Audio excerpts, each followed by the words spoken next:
¿Sabías que el Nuevo Testamento nos exhorta a seguir los pasos de la fe de Abraham? Lo pone como un ejemplo de la fe, de cómo la fe en Dios funciona. Y al ver su vida y entender cómo ejercer la fe en la trinchera cuando hay crisis en la vida, cuando las cosas no están bien, cuando las promesas de Dios no parecen llegar, su vida está llena de enseñanza y sabiduría en cuanto a la fe. Vamos a ver a Abraham y pienso que vas a aprender algo.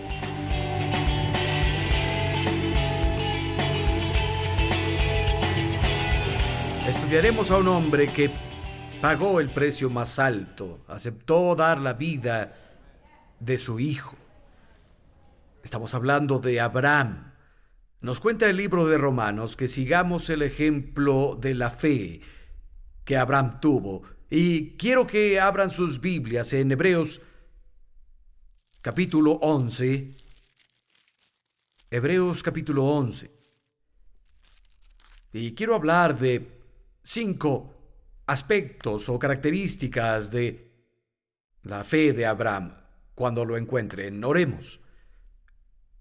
Padre Celestial, queremos ver y oír tu palabra con mucha emoción, sabiendo que nos fortalecerá, nos hablará y también nos dará guía, alimento para el espíritu.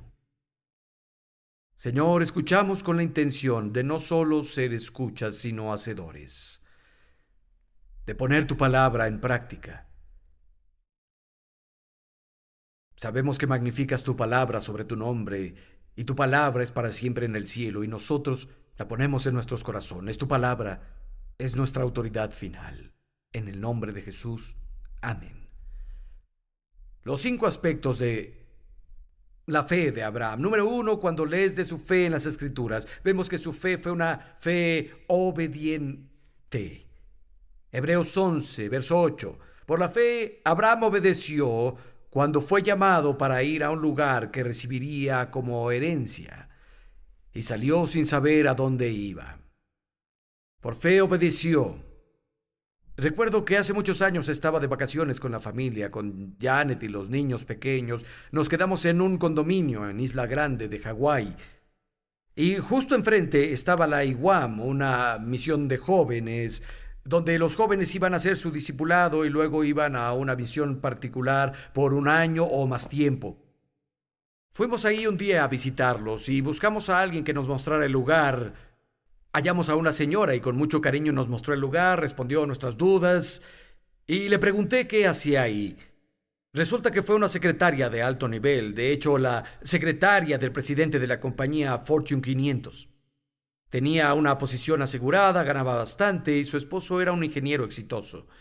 Y ambos dejaron sus carreras y seguridad porque Dios los llamó y hacían un entrenamiento de discipulado. En ese tiempo de entrenamiento vivían en el garage de alguien, se bañaban en el patio con una manguera y planeaban ir a un pequeño enjambre de islas en South Seas para trabajar con los nativos y llevarles el evangelio y ayudarlos con microempresas para elevar su nivel de vida. Y le dije a ella, creen en el sacrificio radical, ¿verdad? Y sin dudarlo, ella me dijo, no, creemos en la obediencia radical. Nunca olvidaré eso. Por fe, Abraham obedeció. Cuando fue llamado y salió sin saber a dónde iba. Verán, Dios no te da un mapa, solo te da un paso. Y requiere que des ese paso antes de que te dé el siguiente paso. Salmos 37:23 dice, los pasos del justo son ordenados por el Señor. Dios nos da pasos, no nos da mapas. Y si tienes que saber todo lo que pasará, Dios, ¿a dónde terminaré? ¿Cómo vas a proveer? ¿Cómo va a funcionar? Entonces Dios solo podrá usarte muy, muy poco. Dios dice, ve, da el paso, yo proveeré, da el paso, yo te daré más guía. La persona que tiene que saber todo desde el principio nunca va a llegar muy lejos. Es sorprendente cuando damos el paso, Dios hace cosas increíbles. Aunque parezcan pequeñas, un día estaba en la plaza con los gemelos. Eran pequeños entonces, ahora tienen 25 años, los cumplieron esta semana. Íbamos caminando y creo que íbamos a comprarles una galleta. Y íbamos en el camino y tuve la sensación repentina de que debíamos girar e ir al otro lado. Reconocí que Dios me hablaba y dije, chicos, vamos del otro lado. Y dijeron, papá, es por aquí. Y dije, vengan. Dijeron, ¿por qué vamos allá? Y tuve que decirles, no lo sé. Y dijeron, aquí vamos de nuevo. Así que caminábamos, llevábamos tal vez 2 o 3 minutos y oí que llamaron mi nombre. ¡Bayless! Volteé y era el pastor Ed Smith en una cafetería tomando café. Y dije, Ed, ¿qué haces aquí? Y dijo, estaba orando. Siéntate. Y me senté ahí con los gemelos. Y dijo, Vanessa y yo nos sentimos junto con la iglesia que necesitamos entrar al ministerio en el continente africano, pero no conocemos a ningún africano. ¿Conoces a algún africano? ¿Estás conectado con África? Pues resultaba que hospedábamos a un caballero, el doctor Paul Nweke, de la ciudad de Onitsha, Nigeria, en ese exacto momento. Tenía un superministerio, yo había predicado en esa ciudad, en su iglesia, en ese tiempo tenía 600 iglesias que él cuidaba. Y dije, ¿sabes, Ed? Es gracioso que preguntes. Tenemos a un caballero en casa, el doctor Paul Nweke, y me gustaría conectarte con él. Así que presenté al pastor Ed con el doctor Nweke y se abrió una gran puerta de ministerio y oportunidad para su iglesia. Y comenzaron a tener un ministerio en África. No sabía por qué debía desviarme en la plaza cuando tuve la sensación. Y en segunda, la fe de Abraham era generacional y era eterna. Verso 9 dice, por la fe radicó en la tierra prometida como extranjero y habitó en tiendas con Isaac y Jacob, herederos también de la misma promesa, porque esperaba la ciudad de cimientos sólidos que Dios construyó. De hecho, les he compartido esto. No sé si se han preguntado por qué Dios eligió a Abraham para que fuera el padre del pueblo elegido, uno en el linaje de Jesucristo, el Salvador del mundo. ¿Por qué no uno de la isla del Pacífico? O a un asiático, o a un europeo, o a un nativo americano, o a un africano. ¿Por qué Dios eligió a este chico Abraham de Ur de los Caldeos en el Medio Oriente para este gran honor? Dios solo da una razón de ello en las Escrituras. La encuentras en Génesis 18. Dios dijo, lo escogí. Literalmente lo elegí a él, lo seleccioné, porque él enseñará a sus hijos después de él. La única razón por la que Dios eligió a Abraham es porque era generacional en pensamiento y en sus acciones.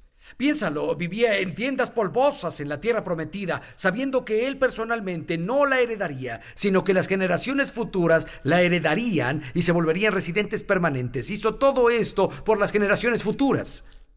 Estaba parado en la frontera de Zambia y Zimbabue, al pie de la gran estatua de David Livingstone, el hombre que abrió el continente negro de África al Evangelio de Jesucristo. Y tal vez no lo sepan, pero su cuerpo fue enterrado en la abadía de Westminster en Londres, pero su corazón permaneció en África.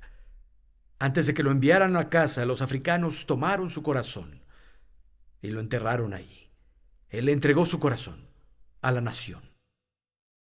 Y he leído todo su diario, y hay una sección en el diario de David Livingstone donde habla de trabajar en una región en particular de aldeas dispersadas en un área enorme. Tenía malaria entonces, sufrió tanto, le habían robado todas sus cosas, y había orado y trabajado y predicado y trabajado y sufrido, y solo algunos lograron convertirse. Y en su diario habló sobre el trabajo, el esfuerzo y el sacrificio. Dijo, pero un día, creo con todo mi corazón que en este mismo lugar miles llegarán a Cristo.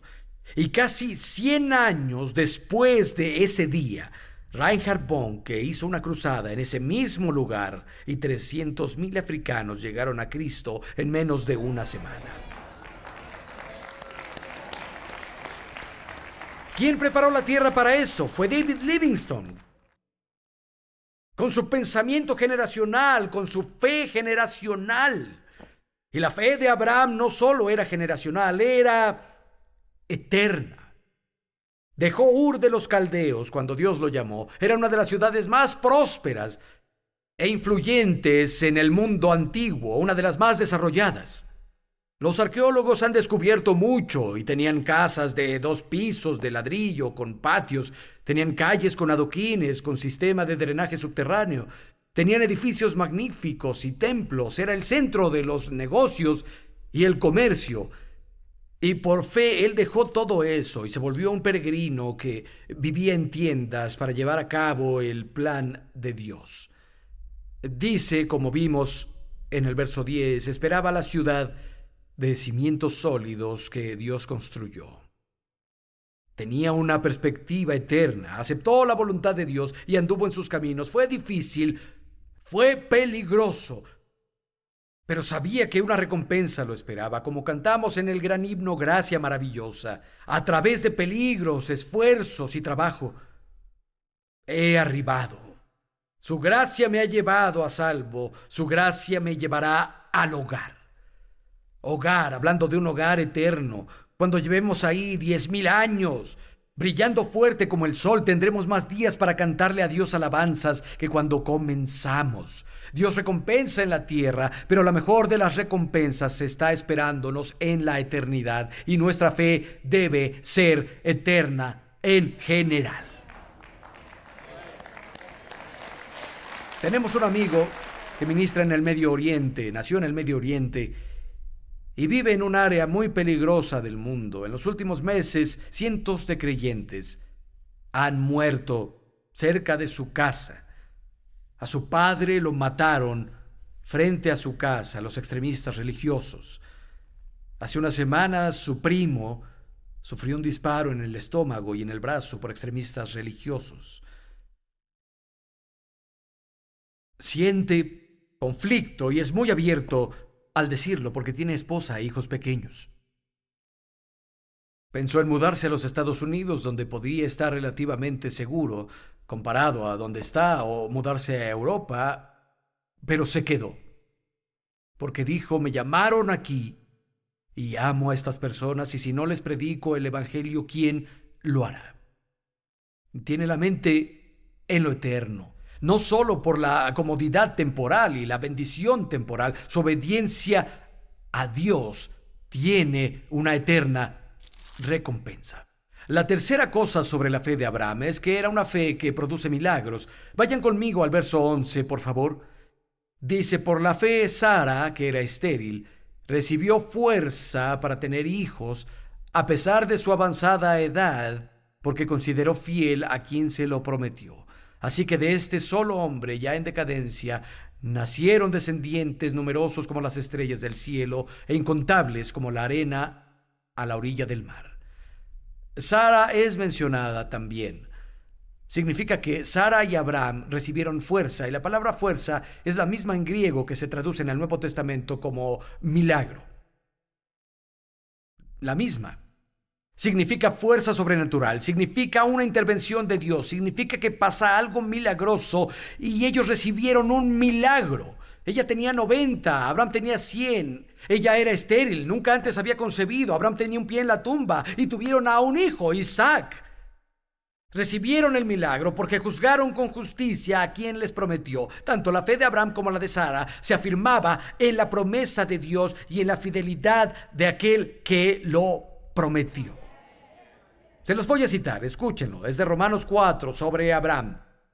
Ante la promesa de Dios, no vaciló como un incrédulo, sino que se reafirmó en su fe y dio gloria a Dios, convencido de que Dios prometió lo que podía cumplir. Y donde dice que Abraham y Sara recibieron un milagro por fe, porque juzgaron justo a aquel que lo prometió. La palabra juzgar literalmente es tenerlo en mente.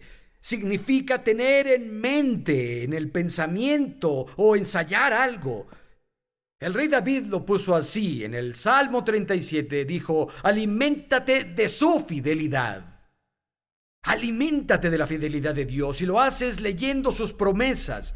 reflexionando en sus misericordias pasadas, ensayando sus respuestas anteriores a tus oraciones. Así te alimentas. Hay que alimentarnos de su fidelidad. Tenemos 2 nietos. Creo que el menor Sawyer a veces es más como un bebé pterodáctilo que un ser humano. Siempre tiene hambre, aún no habla, pero hace mucho ruido, más cuando tiene hambre, que es todo el tiempo. Harrison y Bethany vuelven de Nueva York hoy, y Janet cuidó a los niños 1 día y medio. Estuve ahí el viernes en la tarde, y lo primero que Janet dijo: Sawyer ha comido todo el día. Nos dan de comer, nos envían algo de comer entre servicios. Hace 8 días los nietos estaban ahí, yo había comido bien. Sawyer entró, tiene 1 año, y comió el doble que yo, y aún tenía hambre. Si te alimentas de la fidelidad de Dios de esa manera, la fe nunca será un problema para ti.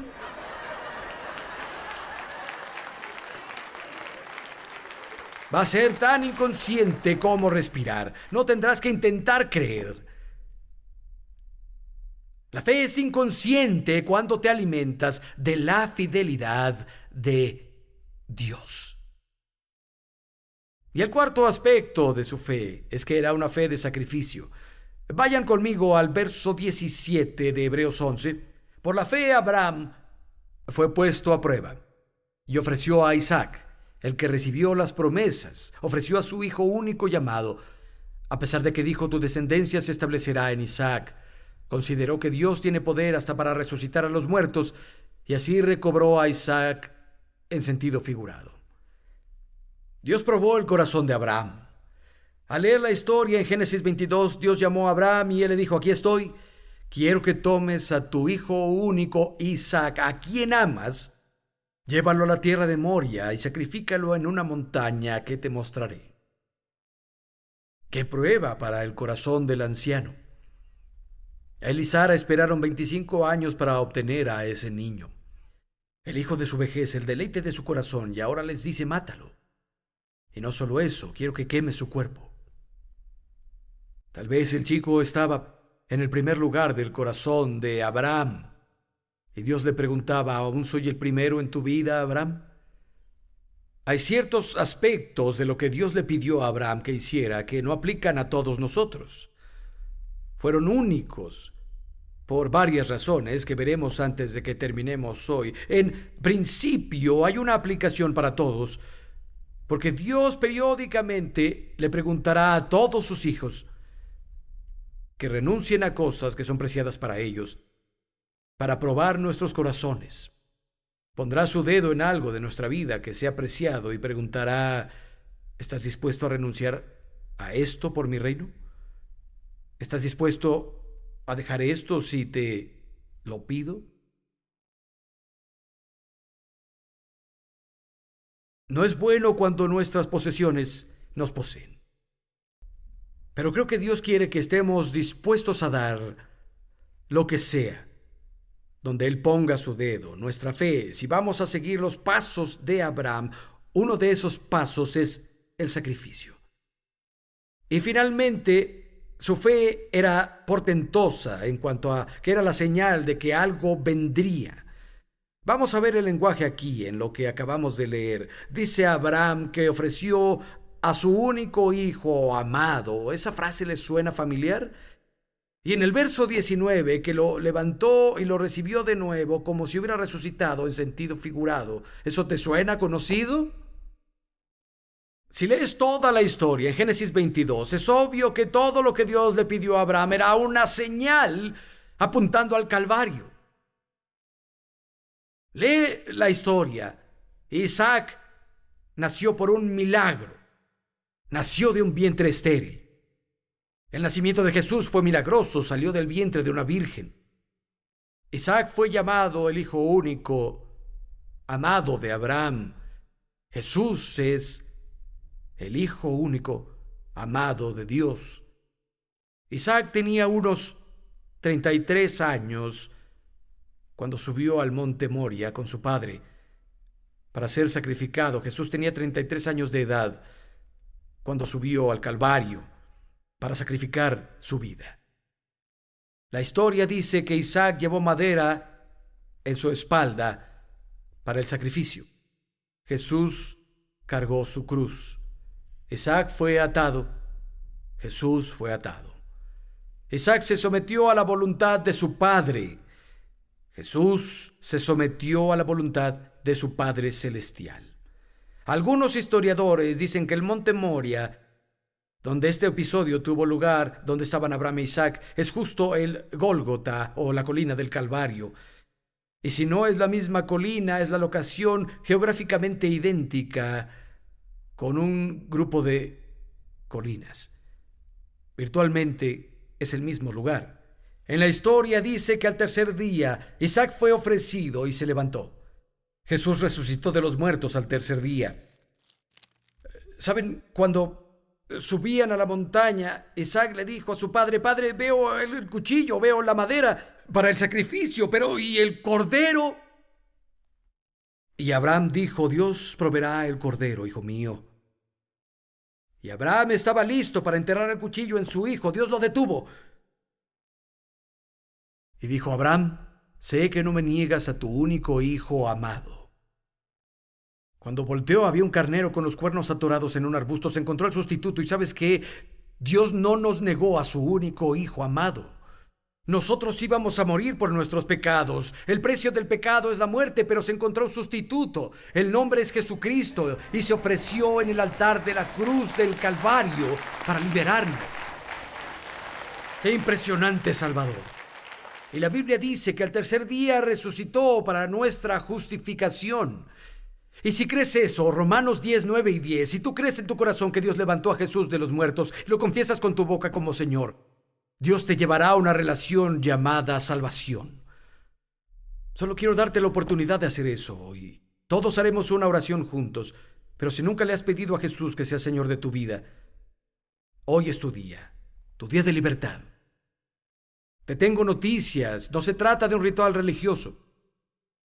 No se trata de una ceremonia sin pensar. Se trata de caminar, hablar, vivir, respirar una relación con Dios.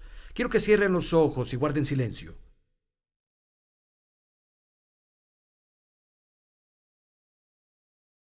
Si nunca le has abierto tu corazón a Jesús, escucha, no importa qué tan numerosas y nobles sean tus buenas obras, no puedes ganar tu entrada al cielo. No importa cuánto sacrificio personal hagas, no importa cuántos rituales religiosos lleves a cabo para estar bien con Dios, es la fe. La Biblia dice: por gracia eres salvado por la fe, no por obras. Es un regalo de Dios, pero un regalo para que beneficie al receptor debe recibirse. Ahí entra la fe. Si dices sí, haces esa confesión de su señoría. Pero quiero incluirte hoy, no solo a los que nunca han comprometido sus vidas a Cristo. Hoy quiero incluir a los hijos pródigos que no están aquí. No vas a negar que Jesús es el Hijo de Dios, ya tuviste ese encuentro real con Él.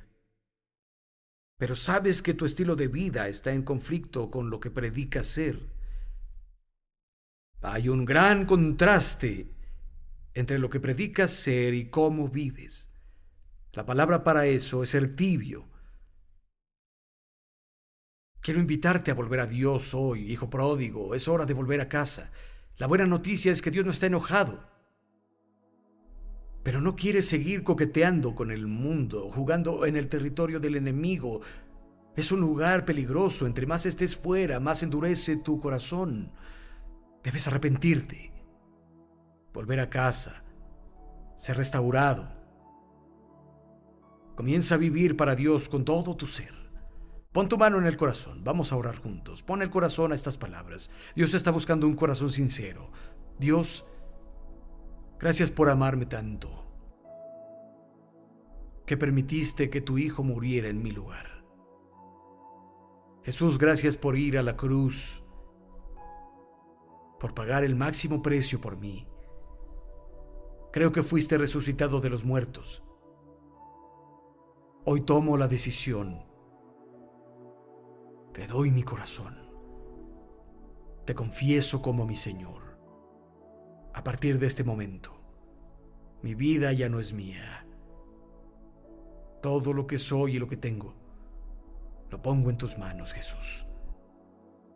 Oro en tu nombre. Amén.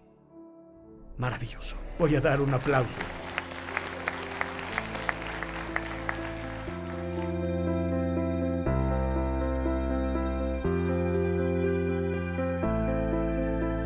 Espero que hayas repetido esa oración y le dijeras que sí al señorío de Jesús. Es el asunto más importante que arreglar en la vida. También quiero animarte, pues aunque nuestro estado espiritual es lo más importante, no significa que Dios no esté interesado en otros aspectos de nuestra vida. Dios está interesado en los pequeños detalles. Él conoce bien las crisis de tu vida, conoce los problemas que enfrentas y quiere ayudarte.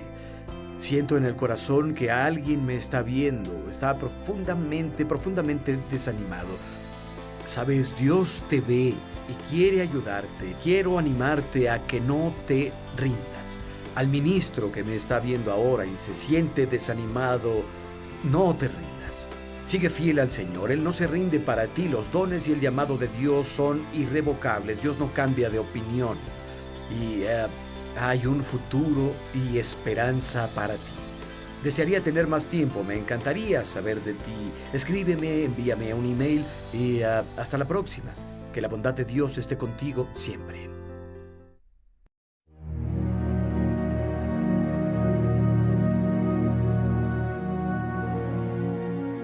Querrás quedar cautivado por Jesús y querrás pensar y reflexionarlo profundamente, especialmente en relación con el que sufre. Y sospecho que hay un hombre o una mujer aquí hoy que está luchando en su caminar de la fe.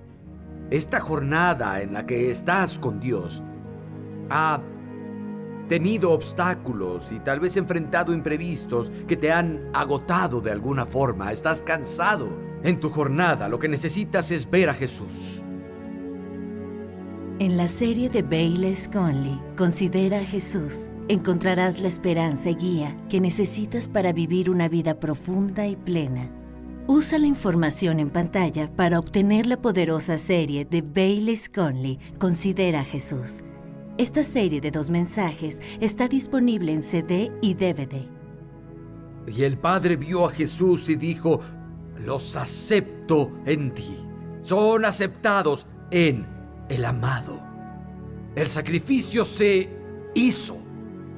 Y cuando llames o nos visites en línea, recuerda que gracias a tus donativos, Respuesta sigue transmitiéndose para llevar el mensaje de nuestro Señor Jesús a un mundo que lo necesita.